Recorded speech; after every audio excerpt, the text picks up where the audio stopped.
Happy birthday to you ji, cake shake है तो फिर बुलाओ जी। ऐसे ही तुम बुढ़े होते रहोगे, हमको उससे क्या मतलब बताओ जी।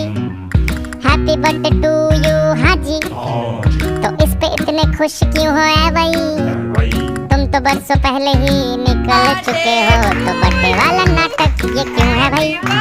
कैंडल शैंडल फूंक से बुझा के, बेसुरों की भीड़ फालतू में लगवा के, बर्थडे वाला सॉन्ग जोर जोर से गवाते हो, हमसे ताली शाली का हजामत करवाते हो। ये सब नौटंकी फिर भी चलो झेलने, केक शेक को स्टार्टर्स भर भर के आए प्लेट में, घर जाके फिर से डिनर न मंगवाना हो, चूहे ना दौड़े पेट में रात के मोने दो। हैप्पी बर्थडे टू यू जी, सोच समझ के इनवाइट भिजवाओ जी, अगर पेट पूजा का फुल इंतजाम है तो ही न्योता।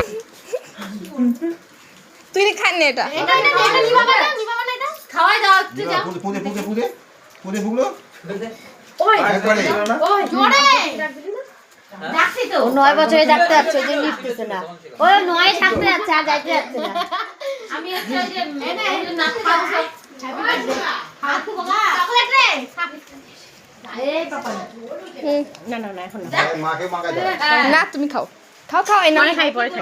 সবাইকে রাখলাম তো দিদিকে দাদা